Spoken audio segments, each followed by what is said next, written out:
एकादशी के दिन शंकर भगवान को चावल का दाना चढ़ाना चाहिए कि नहीं चाहिए? अब बोलो तेरा क्या होगा रे कान्हा।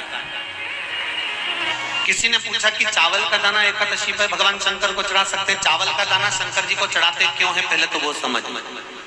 बेलपत्री का तो महत्व आपको बार बार बताया कि बेलपत्री शिव जी को क्यों चढ़ाई जाती है, कहीं रोग के लिए, कहीं बीमारी के लिए, कहीं किस कार्य के लिए, कहीं कोई कार्य के लिए, कहीं कोई कार्य के लिए। चावल का दाना अगर हम शंकर भगवान को चढ़ा रहे हैं तो क्यों चढ़ा रहे हैं, उसका कारण क्या है? चावल का दाना शिव को चढ़ाने का केवल एक कारण रहता है कि चावल को अक्षत कहते हैं। अक्षत का मतलब होता है अक्षय।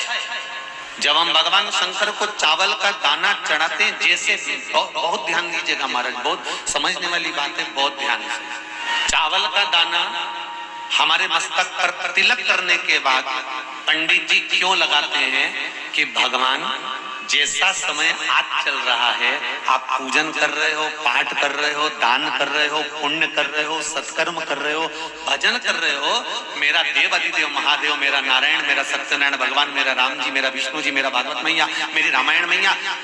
ब्राह्मण मस्तक पर तिलक लगाने के बाद चावल इसलिए लगाता है कि जैसा समय आज चल रहा है, भगवान तुमको ऐसा ही समय बनाकर रखे और तुम ऐसे ही चार चांद लगाते रहो, दान पुण्य संकीर्तन करते रहो, इसलिए मस्तक पर चावल का दाना लगाया जाए।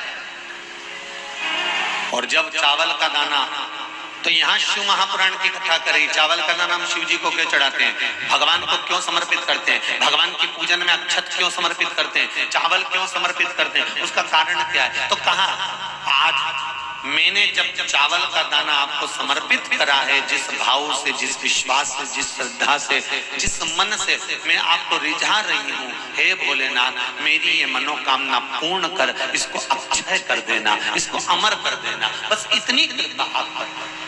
अब किसी ने पूछा एकादशी के दिन चावल चढ़ाए कि नहीं चढ़ाए, तो यहाँ तो सीधी सीधी बात है, बीमारी देखकर थोड़ी ना आती है कि नवरात्र चल रहे हैं कि सावन का सोमवार चल रहा है। बीमारी तो बीमारी। तुम चावल मत खाओ। तिरुपति कौन कौन गया, हाथ उठाओ। ठीक है। जगन्नाथ जी कौन कौन गया, हाथ उठाओ। हाँ ठीक है। द्वारका जी कौन कौन गया, हाथ उठाओ। ठीक है। बद्रीनाथ कौन कौन गया, हाथ उठाओ। ठीक है। एकादशी के दिन कभी तुम बद्रीनाथ चले जाओ, एकादशी के दिन तुम द्वारका चले जाओ, एकादशी के दिन तुम तिरुपति चले जाओ, एकादशी के दिन तुम जगन्नाथ चले जाओ, एकादशी के दिन तुम्हारी मर्जी पड़े भगवान के किसी धाम में चले जाओ और भगवान को भोग लगाओ और उनकी थाली को झांक कर देखना, उसमें चावल जरूर मिलेगा। उसमें ऐसा नहीं है कि चावल नहीं मिलेगा।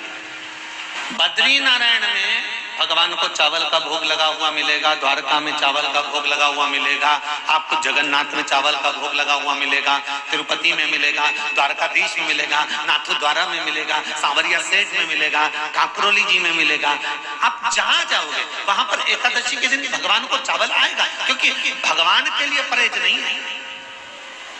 जो काम में डूबा हुआ है, जो आसक्ति में डूबा हुआ है, जो लोभ में डूबा हुआ है, जो वासनाओं में डूबा हुआ है, जो तृष्णा में डूबा हुआ है और जो माता के गर्भ से जन्म लिया,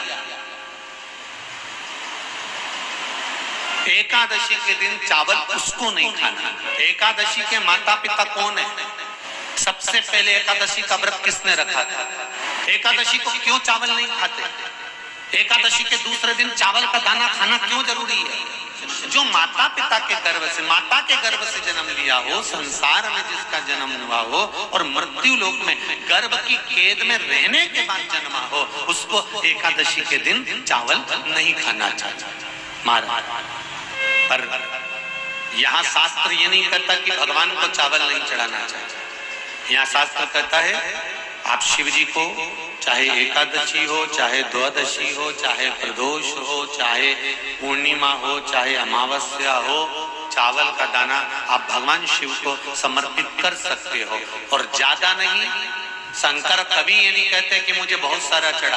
शंकर जी की कथा कहती है कितना, मात्र एक चावल का दाना। हम तो उनसे भी कहेंगे जो लोग कहते हैं ना कि हम आज हमारा सावन का महीना है तो आज हमें भगवान को 1.25 लाख बेलपत्र चढ़ाएंगे, तो कोई कहता हम 1000 बेलपत्र चढ़ाएंगे, तो कोई के हम 5000 चढ़ाएंगे, कोई के हम 50,000 चढ़ाएंगे। मेरा निवेदन केवल इतना है, तुम तो एक चढ़ा, और ये भी जरूरी नहीं है।